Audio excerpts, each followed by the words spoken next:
Sekarang kita bahas control, di mana dari demo yang sudah saya tunjukkan sebelumnya, control itu salah satunya ada tombol zoom in dan zoom out, lalu ada slider, dan juga ada scale bar dan seterusnya, dan detail-detailnya bisa dibaca di bagian kiri ini. Ini ada control, ada zoom, rotate, scale line, ada scale line lagi, ini saya kurang tahu kenapa ada dua. Lalu ada full screen, zoom slider, attribution, overview map, zoom to extend, dan mouse position. Dan seperti kita tahu sebelumnya, kita punya objek map atau objek peta di mana ada komponen-komponen yang minimal ada 3 ini untuk bisa menjadikan objek peta ini bisa ditampilkan. Dan juga ada overlay yang berupa elemen HTML dan satu lagi ini ada control yang menggunakan DOM, di mana menurut w3schools.com sebetulnya HTML elemen dan DOM ini mirip ya, di mana HTML DOM ini merupakan elemen objek yang merepresentasikan sebuah elemen HTML kayak ada P, ada div, ada atau A atau link ya biasanya, dan juga tabel dan semua elemen-elemen HTML. Nah sekarang mari kita bahas kontrolnya. Control merupakan widget yang terlihat dengan elemen DOM yang fix atau tetap pada muka peta atau map, dan posisinya ditentukan oleh value pada CSS yang dibuat, serta pada control kita juga bisa memberikan inputan berupa tombol atau hanya yang bersifat informasional. Dan secara default, control ini ditentukan oleh CSS dengan class OL-overlay container-stop event, tapi juga bisa kok disimpan di luar elemen DOM. Dan kita juga bisa menambahkan control pada muka peta secara sederhana dengan membuat elemen dengan listener, di mana listener itu sendiri adalah prosedur atau fungsi yang menunggu adanya inputan. Dan contohnya biasanya yang sering digunakan adalah event listener yang menunggu inputan klik pada tombol keyboard dan seterusnya. Cara membuat elemen dengan listener contohnya adalah seperti berikut. Jadi kita buat variabel, misalnya myControl, lalu dalamnya ada objek baru dari kelas control dengan elemen yaitu myElement. Dan juga bisa menggunakan opsi-opsi yang lain, dan tentunya kita harus membaca dokumentasinya untuk bisa lebih detail mengetahui apa saja yang bisa ditambahkan. Nah selanjutnya jika sudah ada, kita bisa menambahkannya ke parameter petanya. Cara menambahkannya ada dua cara, yaitu dengan cara pertama, kita tambahkan method addControl, lalu dalamnya ada zoom slider yang sudah ditentukan seperti di atas ini, konstantanya zoom slider dengan objek zoom slider. Cara kedua, kita bisa menambahkan sebagai options di dalam objek peta ini, seperti ini. Jadi ada default control dan juga extend, dalamnya ada objek lagi yaitu yang akan kita gunakan. Dalam hal ini contohnya adalah full screen. Dan mari kita coba langsung ke source code yang kita punya. Tampilan peta saat ini seperti ini teman-teman, sama seperti sebelumnya. Ada control, zoom in, zoom out yang sudah bawaan dari open layers-nya, dan juga ada marker dari proses overlay yang sudah kita lakukan. Dan menurut dokumentasinya, kalau kita ketikkan di API documentation di open layers, ini ada banyak sekali. Dan base class-nya ini adalah OL/control, di mana ada beberapa method default yang sudah di-includekan di dalam open layers itu sendiri. Jadi di belakang layar sebenarnya sudah ada controls yang sudah dimasukkan ke dalam objek peta ini. Dan sekarang kita coba mengoverride, tapi tidak menimpa seluruhnya, namun mengextend dari yang default ini. Jadi kalau di sini tampilannya method yang kita gunakan dari default seperti ini teman-teman. Dan kita bisa menambahkan di sini, misalkan saya ketik manual saja, saya bisa menambahkan misalkan ini default sama dengan ol.control.defaults. Pakai S seperti ini. Namun karena saya ingin memanggil beberapa subclass dari control ini, mulai dari default, lalu ada, coba kita lihat di sini, yaitu ada control, ada zoom, rotate, scale line, dan seterusnya. Coba saya panggil yang zoom slider dan juga scale line juga. Jadi di sini saya tambahkan kurung kurawal, defaults, lalu koma, scale line. Coba kita lihat lagi ya, tadi scale line-nya, ini defaultnya D-nya kecil, scale line S sama L-nya besar. Oke, camel case. Jadi saya ganti scale line, dan juga ada zoom slider. Kurung kurawal tutup, dan ini bisa dibuat seperti ini teman-teman. Oke, kita panggil base class-nya yaitu control. Dan cara untuk mengisikan ke dalam objek peta ini, kita tambahkan option atau parameter di dalam objek peta ini yaitu controls. Lalu kita panggil dulu defaults-nya seperti ini dan kita extend. Kita gunakan method extend dan di dalamnya ada array. Jangan lupa koma di paling belakangnya.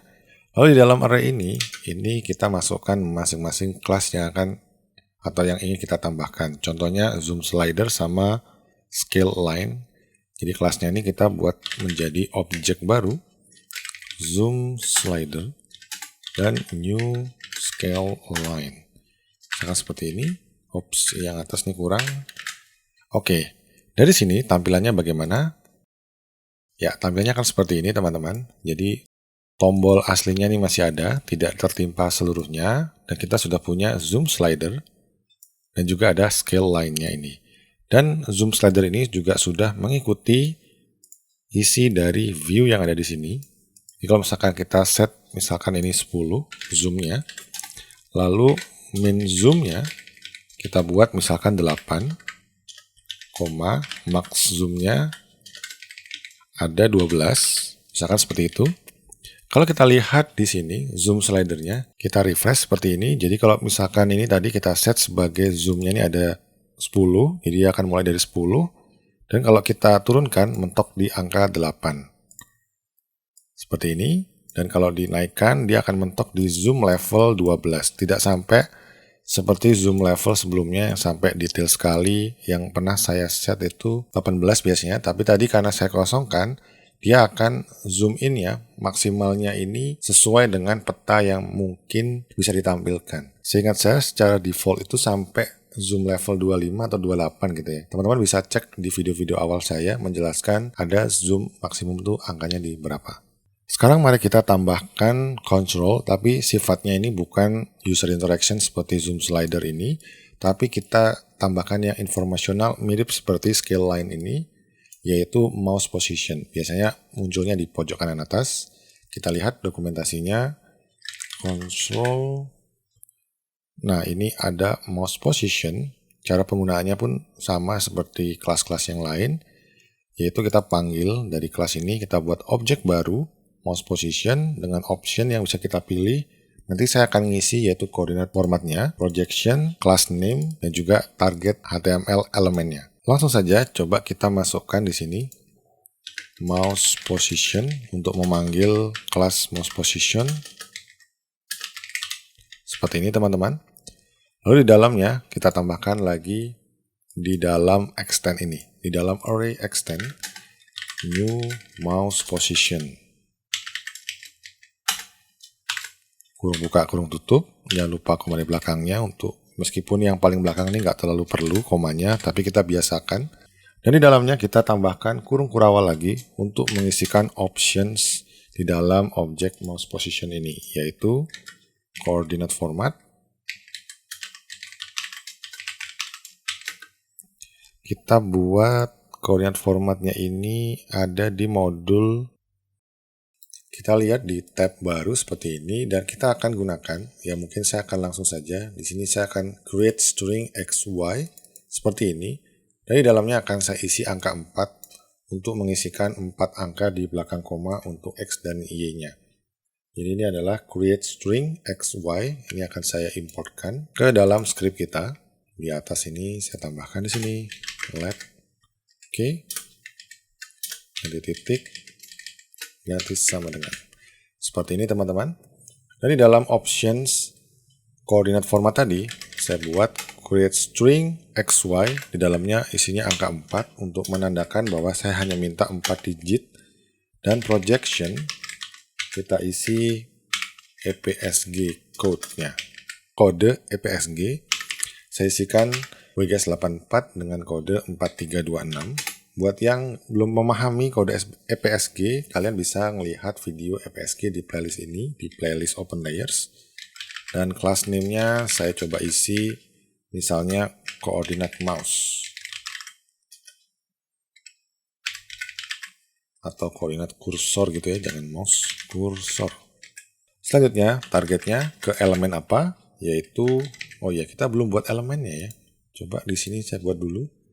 Elemennya saya taruh di misalkan di sini, atau kita jangan buat elemen dulu, kita buat targetnya nih, kita biarkan kosong, akan tampak seperti apa teman-teman. Kita lihat peta yang kita punya, kita refresh. Oke, dia ada di pojok kiri atas teman-teman. Defaultnya, ini agak aneh karena sebelumnya saya pernah nyoba, dia defaultnya di pojok kanan atas, ini tiba-tiba di pojok kiri atas. Coba kita lihat lagi di dokumentasinya, mouse position. Apakah ada positioning? Tidak ada.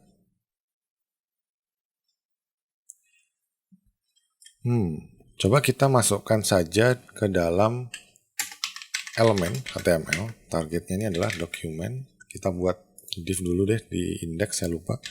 Div namanya koordinat. Kelasnya adalah koordinat dash kursor. Seperti ini. Kita biarkan. Lalu kita arahkan mouse position ini, targetnya ke div yang barusan kita buat. Dokumen get element by ID. ID-nya tadi adalah koordinat. Oke, save. Apa yang terjadi?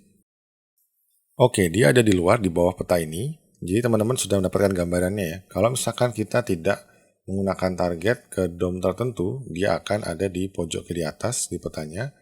Dan kita juga bisa mengeluarkan dari muka peta ini ke dalam div tersendiri seperti ini.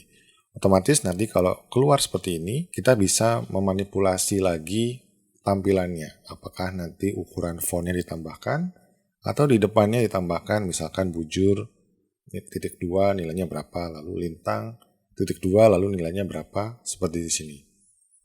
Kira-kira seperti itu dulu teman-teman. Jadi kita sudah belajar tentang overlay dan controls pada Open Layers, yang secara singkat teman-teman bisa mempelajarinya atau bermain-main dengan Open Layers dimulai dari dokumentasi API Open Layers. Di video berikutnya kita akan langsung masuk ke project saja. Saya akan buat project kecil-kecilan supaya kita bisa memahami building dari awal, cara mendevelop Open Layers atau WebGIS ya menggunakan Open Layers mulai dari kosong sampai jadi, tapi nanti tanpa penjelasan. Jadi mungkin kita langsung aja time lapse. Jadi teman-teman bisa melihat langsung tanpa saya harus berbicara gitu ya. Jadi bisa lihat dari source code dari awalnya sampai jadinya seperti apa, dan tampilan Open Layers-nya atau tampilan petanya seperti apa. Semoga video ini membantu. Sampai jumpa di video selanjutnya.